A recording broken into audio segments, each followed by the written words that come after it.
Cecilia Braxton. I've been working with New Perspective and the Women's Work Project for probably more years than I know now.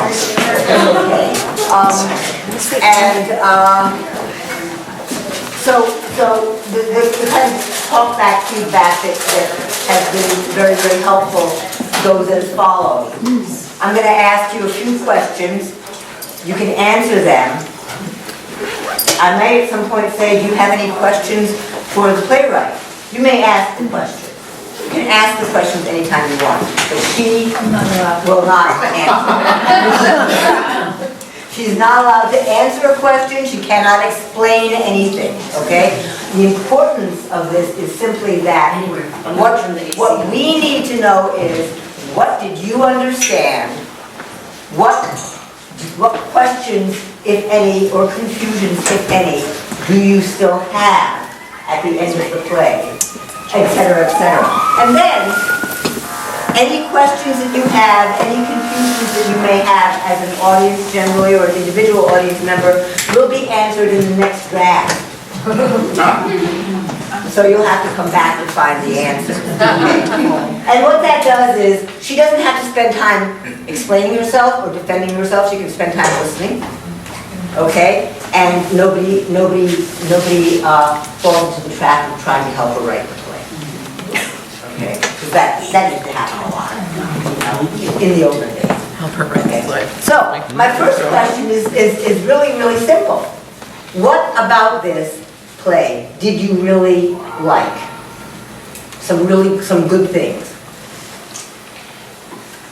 Yes? I really like the examination of that period, that 10 years from 68 to 78, and how things had changed, and how people's perspective had changed. I think you really nailed that, and I really like that.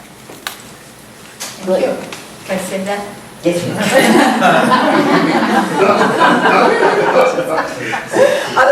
Other comments? Yeah. I really liked so much of it, Joan. But one thing that really struck me was the conversation with Cassie and Aaron.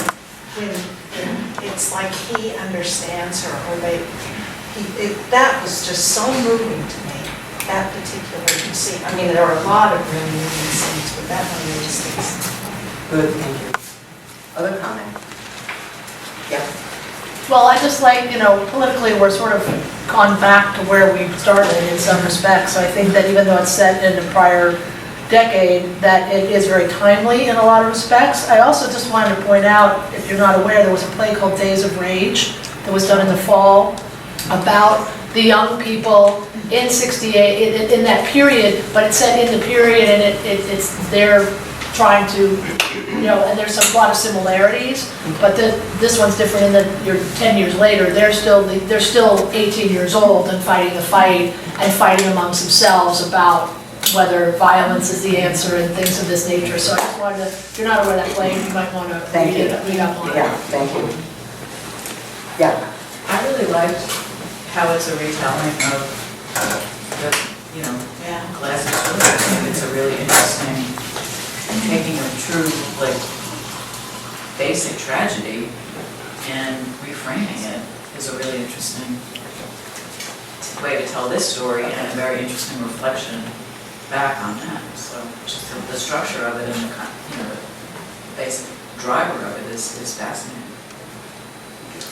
Yeah. That was my reaction to that, the classical allusions and the classical reworkings, and Cassandra especially, this person who was just not going to ever get through to anybody, and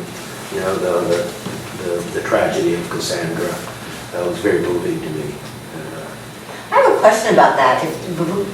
Is your comment, is your comment in that view, is your comment about that same? No. Okay, good, go ahead.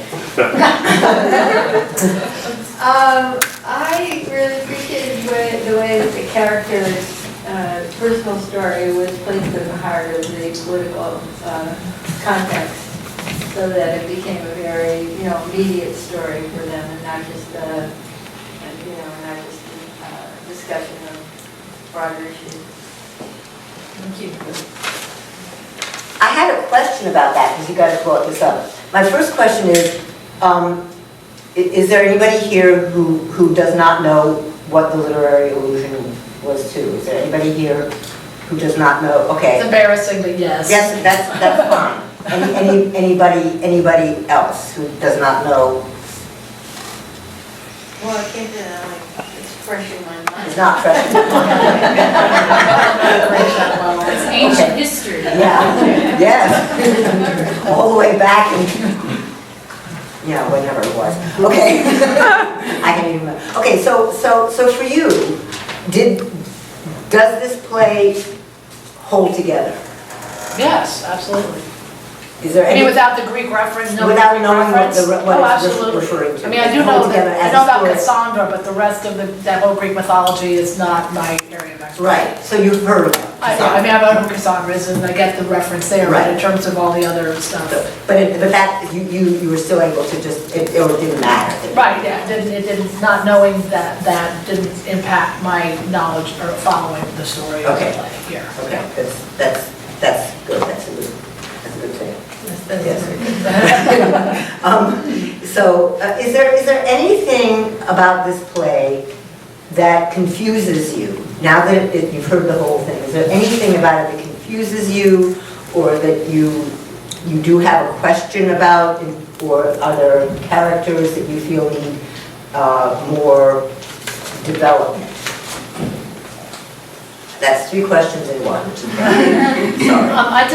I wasn't sure, and it doesn't really matter, but I was curious, the relationship between the candidate and the campaign woman. Were they a couple? Because I couldn't tell if they were just, it sort of seems like they were from the same crowd all this time, whether they had paired up and were a couple, or had been a couple in the past.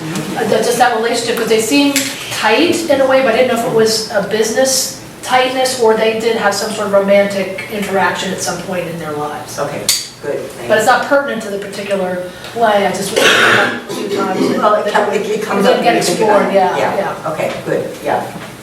I have 2 thoughts on this. One was, in the very beginning, I was wanting to understand a little bit more about the relationships, who was who. And then I was also confused about, does everybody live in the house together? Or are they coming and going, and if they are, where are they? Because it felt like, it seems remote, yet they're always there together, so that was just a point of confusion. Good, good. Yeah, that. I was confused about the speech that Catherine gave after her daughter was killed, which is this, What confused you about that? what had no. Which speech are you talking about? The one on the film when her daughter was just killed, or later? Yeah. Okay. Well, it had no emotion to it. It was a political diatribe, and like no expression, no indication that it was her daughter, or that it was Okay. even anyone she remotely knew. I kind of had that there too, so. Okay. And, It took me a while to get into the play this time. Even, it seemed very slow and plodding at the first. I would have liked some more grabbing thing at the beginning. I don't know exactly when it should start. okay, other comments? Yeah. Yeah, I wouldn't say it's a confusion, but I was really interested in the way that Catherine had evolved in the 10 years. And I was interested because she had become independent and successful and very much her own person, rather than just being part of them together. And I was interested to see what perspective we bring to that now from a different time. So that's just something. So that's just actually, that's what you started thinking about? Yeah, it brought that up for me. Yeah, that's great, that's great. Other comments, confusions, things you didn't quite get, or, yeah. Yeah, I think for me, the ending was a little, like, what is the moral of the story here? I mean, that, well, did she in fact kill him, Cassandra? And so what are we supposed to take away from that? That, oh, well, corruption is always here, and it's, I mean, she's now a tool of the whatever. Or, corporate interests.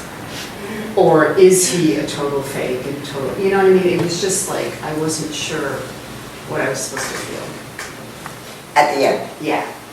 what did you feel about him during the play? I thought, you know, I liked that. I thought it was nuanced. I thought all the characters were nuanced, you know, and then that he wasn't a total bad, yeah, he was a narcissist, you know. But, but you know, but she was no, you know, saint, you know, so, So, yeah, so there was, yeah, Yeah. yeah. right, good. Yeah, I'm confused about her motive for bailing him out, for letting him come to her house in the first place. And did she do it intentionally so she would kill him at the end, or did she change her mind? What was she thinking in the interim there? okay. I saw a couple people nodding. Were you nodding? Did you say it all? Okay, all right, that's 3 or 4 people. Yeah.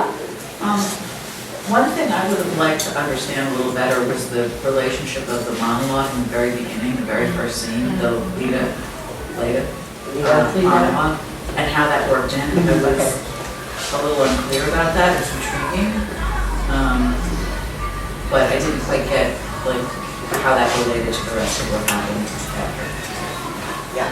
I don't mean to say that you need to answer my questions in the Yeah. play. No. Those a are question questions that that you I would have. have at the end of any good play. Yeah. Right. Going back and trying to rehash what happened and what their interaction was. I don't need to have the specific answer. Right. Well, thank you. Yeah. Good, thank you, yeah. I just wanted to make a comment in case people weren't aware about the Aeschylus and Robert Kennedy using that quote, because I saw a documentary on this, and the night that Martin Luther King was assassinated, he was in, I don't remember, I want to say Indianapolis, was some Midwestern city, Chicago, and he knew that he had to go out and try to keep people from rioting, and he was going to go out to an urban area, primarily African American, and speak to them, and his handlers handed him the script. And he said, this is not the script, I'm going to freestyle. And they're like, no, this is going to be very sensitive, this is a powder keg. He said, fine, I'll do it your way, and he totally lied. He threw his script on the side, he went out there and he quoted Aeschylus, and all the handlers were like, oh my God, he's quoting Aeschylus, it's going to be a nightmare.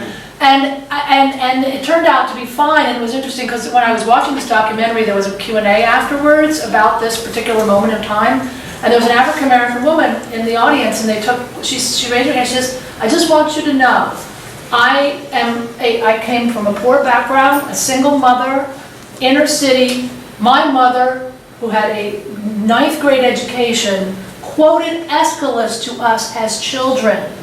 And that blew me away, because she said, so do people think that he was pandering or a patronizer to quote Aeschylus to this particular crowd was somehow, she said, people just don't understand that Aeschylus, and that's why it was interesting to start with the Aeschylus, end with the Aeschylus. There's some historical context for that, and I don't even know if you knew that when you were writing it, but it's something you might again want to research or look into, because it is a very fascinating piece of history, this moment in time. We knew that. Okay. You did that, you did. Yeah, we knew that. Yeah, but did you know the handlers were like, no, you're not quoting Aeschylus, he said. So I didn't know the Can I just want to address the thing about the beginning monologue and the end, because it's a question that I have, is that the Aaron character is a stand-in for the chorus, and there's lots of times when, and because we didn't fully rehearse this, that he was looking and really talking directly, and it was out of sync with what was going on, and so that opening monologue is sort of trying to establish that, but I didn't know if it was clear in those places where he turns to the audience and just... How many people did people understand, at least after a while, that was what he was doing? Yeah, I didn't get it in the first, but I got it like the second or third time. Oh, okay. Okay, director. Yes. He's the chorus. Okay, yeah. I really like the quote at the beginning. Yeah. The part that is slow for me is when Catherine comes in and is explaining where she's starting. I just wanted to make it clear, because I really liked starting with that and establishing him as a chorus. I'll say as an actress, I really, like, the moments that grabbed me were the moments where, Galen, thank you.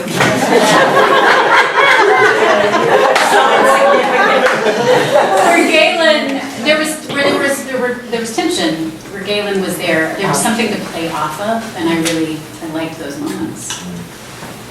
I like the symbolism of her having built the house but left the bones of the original structure.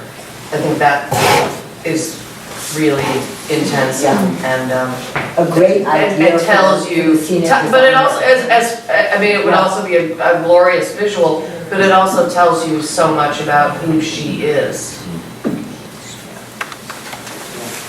Yeah.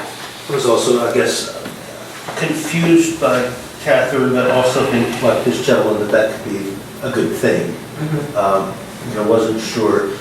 I wasn't certain how much she knew about what Galen did, and whether she thought he was completely culpable, or whether she was a little bit by virtue of knowing something about that. And if she wasn't at all culpable, why did she accept him? And someone else said that. Yeah. Because that would be a kind of, somebody kills your daughter, and you're going to be kind of grumpy about that. But, I always thought that Clytemnestra had a really good argument. yeah. But again, that could be, that's the kind of mystery. She had mystery, that character, and that's. So you didn't mind. I did wonder about it, but I didn't dislike wondering about it. Sometimes that's. I like mysterious characters. And did she indeed have him come back so that she could off him? Is that a possible? That possible meaning? So. Yeah. Good. Something I think is just an interesting idea that I think this play picks up, and when I think about this period of time, I think it's really interesting, is that there's a sort of disconnect between these very high ethical and moral value that these characters have that really does contradict some of their actions, and like whether it's them blowing up this building, or whether it's Catherine wanting to kill Galen, that really does run in contradiction to these high ethical values they have of justice and morality. So what is that? What is that sort of that disconnect kind of between murder, destruction, and this idea for a better world? And I think that's. Well, the Weatherman didn't blow that building up on purpose. I know, but the days of rage and all that stuff. Like there seems to be sort of like this. Maybe disconnect's the wrong word, but I think there's something really interesting about this idea of people wanting a world of peace and then reverting kind of to like extreme aggressive means to get it. And I think in terms of what people were saying about the confusion about why did she want to murder Galen? When did she do it? Like that's sort of that's sort of a question I have. I think just in terms of why people use force in general to kind of like get what they want. I think that's sort of in this play too. I think that's an interesting. Yeah. So it brings up a lot of really good questions. Yeah. That people. Yeah. Okay. So I see two more people. So we'll take those two more people, and then I think that you have any other question? No. Okay. I do, but let them talk first. Okay. So Galen. Whatever your name is. It's not really me. As an actor, I'm super interested in sort of what happens. Like I'd want to go back and dig deeper in that. At least from Galen's point of view, the bulk of the play seems to happen between when he comes back and this final explosion, and like the plot moving forward slows down, right? And so the play to me seems to ask the question, what happens when Agamemnon comes home in the time between he greets Clytemnestra and ends up dead? Like what are the chess moves that happen through that, so that I'd want to go back as an actor and go like, well, this conversation is different than the other conversation because this got moved and this changed and this power play got made. That if the play is interested in charting that space as opposed to big plot pieces, right? What are the nuanced turns that are being happened in each of these conversations, and can we bring them out so that stuff is happening Great. through these conversations?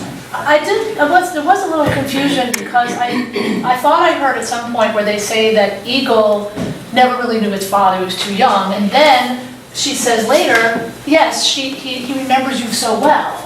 And I couldn't tell if one's supposed to be a lie, or she's lying to herself, or the reason that she's interested in killing him is because she does not want the kid, if he didn't know his father, to then get to know him. Does that make sense? I mean, if you've ever had a father-son, where the father abandons a family, and you're like, you don't get to play with them anymore, you messed up. So I was just curious, because maybe I misheard, but I thought at one point she said he was too young, he doesn't remember, and then later said. And it might be an inconsistency within the two versions of the play also. And it could be that we're supposed to understand that she's not telling the Right. truth. So it's And in one of the a point of situations, confusion. yeah, so I just wanted to put it in. And Suzanne in the back? Yep. Oh, well, I just wanted to say, if you have Eggman deeply rooted in your head, which I do, then it was really fascinating to me to see the complexities. I expected that I would just immediately dislike the Eggman character. And I found to my surprise that I didn't, that they were how interesting. So the sort of psychological understanding of Agamemnon is so very different from the Aeschylus play. Yeah. That it's really wonderful, and all the scenes between he and Clytemnestra, and how her feelings about him also a shift, which made it quite fascinating too. And your question, thank you very much. So my question was, no, I'm glad you said that, because I want to go back to the question that Celia said, or it's not really that I'm asking the question, but about if you don't know the story of Agamemnon, does it hold up? And only one person said they didn't know the story, and yet some of the questions about how Catherine behaves are really grounded in the original story. And so I guess my question is, and this is one of the things we struggled, I mean, Joan has been writing her fingers off in the last 2 weeks just to really, utterly, we took this play apart in 1,000 pieces and put it all back together. She's very strict. And we had some, the help of the actors in a rehearsal that we had. But that was it, we always wanted to say, what is it in the original? What is it in the original? What happens there, right? Not that we were trying to just copy it, right? So some of the things that you're saying, Suzanne, about, because it is in this other time and place, but that the root of what the action is, what happens is in the original. So I'm just curious about all the people that said they knew the original, but then the questions about, it's not that they're not valid questions, but for me, as we continue to work on this, is where do we, how do we address your questions? And I'm glad the two of you said you don't necessarily need answers about Catherine's motives, but how do we address those questions in this play set in 1978 and still try to remain true? Because there's a point at which I think we can't abandon the original and still have a play here, right? That it is so structured to fit into that. So, yes, Catherine. One of the things I find confusing as the actress playing the Clytemnestra character is that the relationship with Galen, Agamemnon, started off very loving, whereas in the original story, that was never a loving match. Well, yes, and she comes out just like that. Right, and her father also was a tyrant and placed Agamemnon into her life and helped murder her child.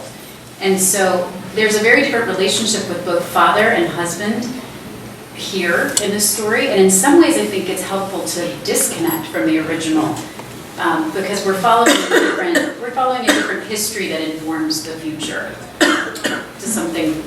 Yes, that's the answer. I would say it's not, you're not copying, trying to copy the whole thing. Yeah, we're not trying to copy the whole thing.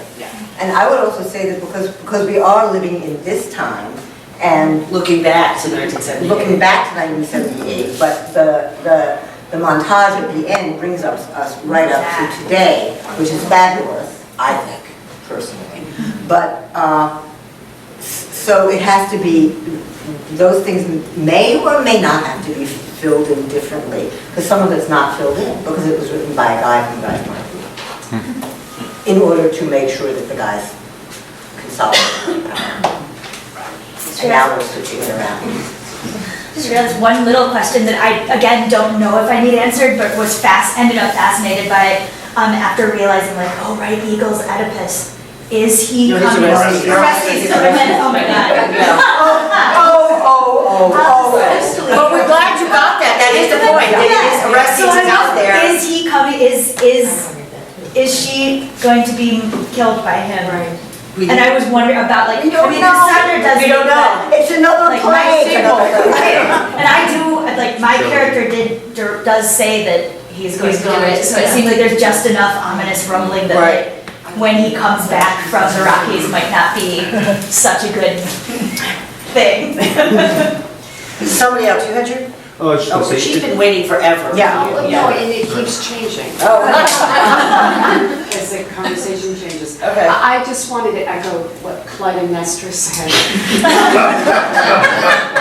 About that, it's sort of that you could become too slavishly rooted in the original, okay?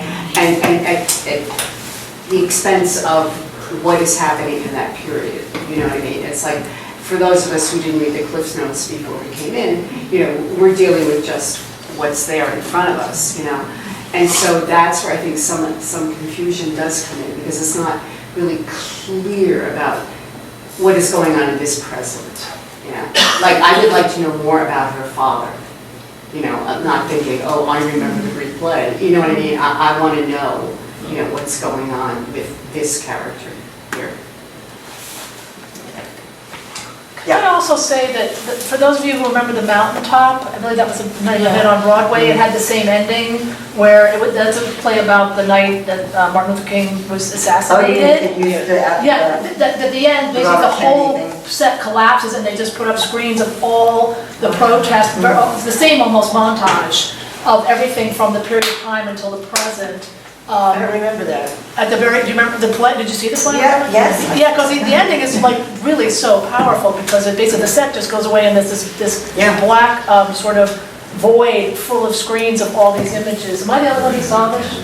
But it's the No, same. I saw it, I just don't remember that. Yes, and that's what really, you know, and then by the end you're just sobbing, so. But I just was saying, in case you weren't familiar with that, again. No, I wasn't. Yes. I was trying to say that. It doesn't matter, I think. Yeah. The montage does what it needs to do, yeah. I was going to say that I've always felt that in a play, you have to have everything in the room, meaning what is said on stage, for the audience. They need to have everything there in the room that they need to have. And if you have something else beyond that, great. So if you get all the, if you get all the illusions in a play, that's great, but if it does, but it needs to work first within the room that's there at the time, and then you get all these, resonances and stuff. And, and you can have it all. Like, Catherine can just be weird, and we can't quite figure out, she's just kind of weird. And, the way that, Greeks in those tragedies, they tend to be a little off. Family therapy maybe would have helped a little. But they were just a little off, and That's why they were the models for the Oedipal complex and the Electra complex and. Okay, I think we're done. I mean, it's just, yeah. Thank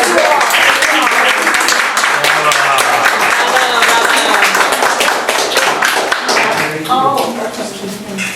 They were weird. They were just trapped in their own terrible human situations.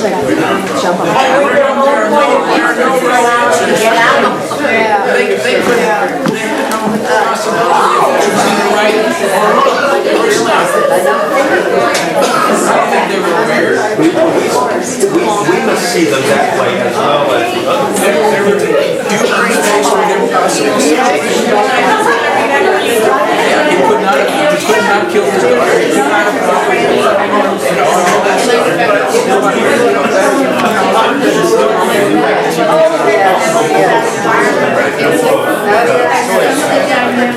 That's still weird.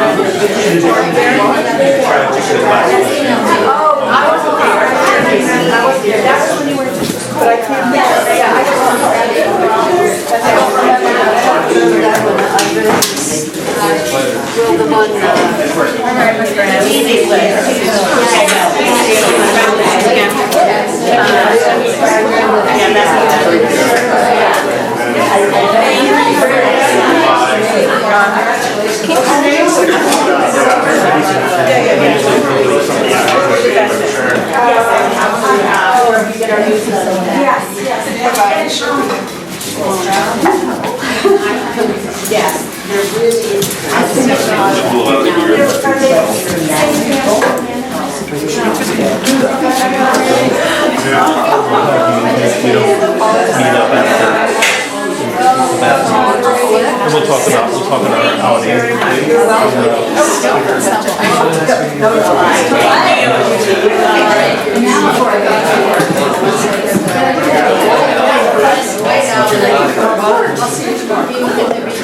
Didn't know the way now, but with the way now.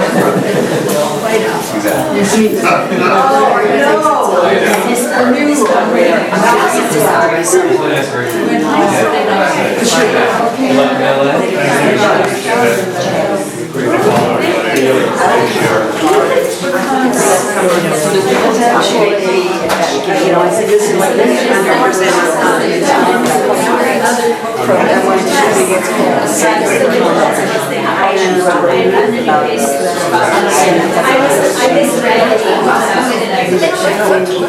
As long as I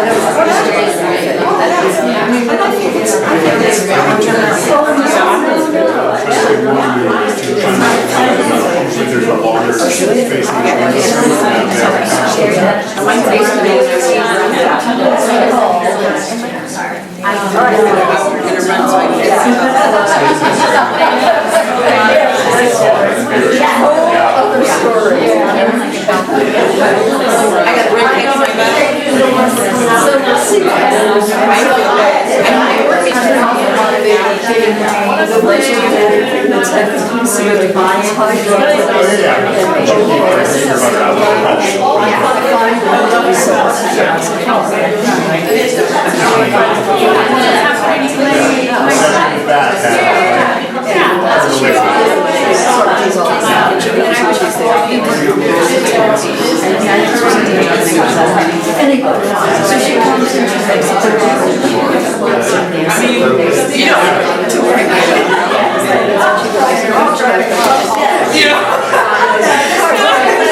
Amazing, dude. Oh, wow.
Still taping?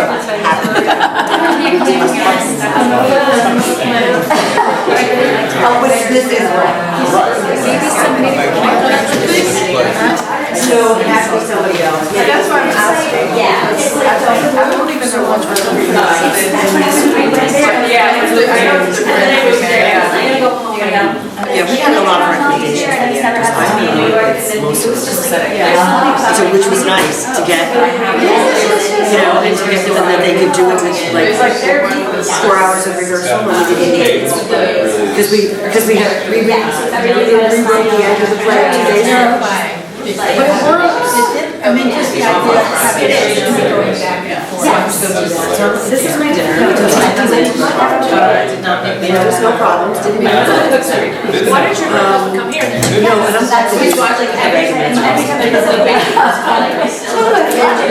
But also it was,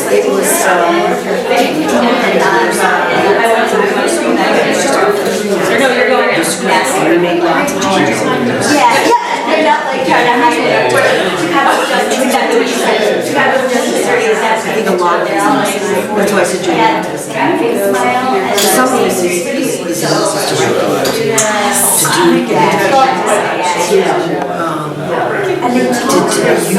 And then we never had a conversation with Catherine about when they got So it's, a lot of things have changed. Well, no, it's So here's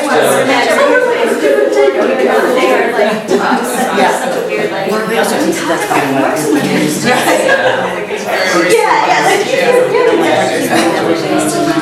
workshops, but we just needed to hear it, and I'm, because I think, for first breath, it was really tropical, well, she's like, because, there's things I've said, I said, cut all this, and it's really good writing, and she's like, I'm like, just make another file and call it for the next play.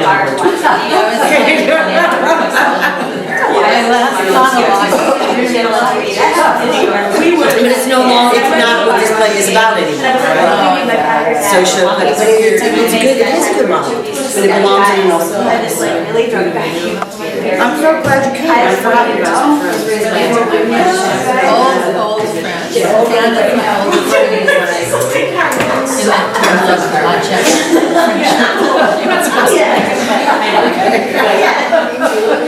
Glad you did that.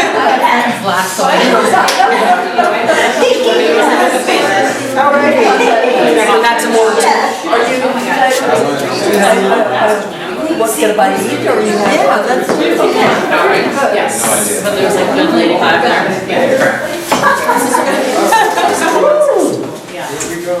Now it's all about. So now it's all about supporting the female spirit. Yes. It's not about it's all about kids, voices that don't come from the so it's all kinds of women. It's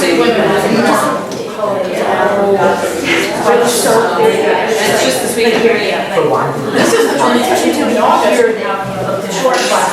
The short class in August. That's what we did? Yes. That's what we did. I heard This is the longer plays, readings, and then there's the fully staged shorter plays. Industrious, it's amazing. So yeah, so you're saying like. But you're coming, we got that on Sunday. Thank you.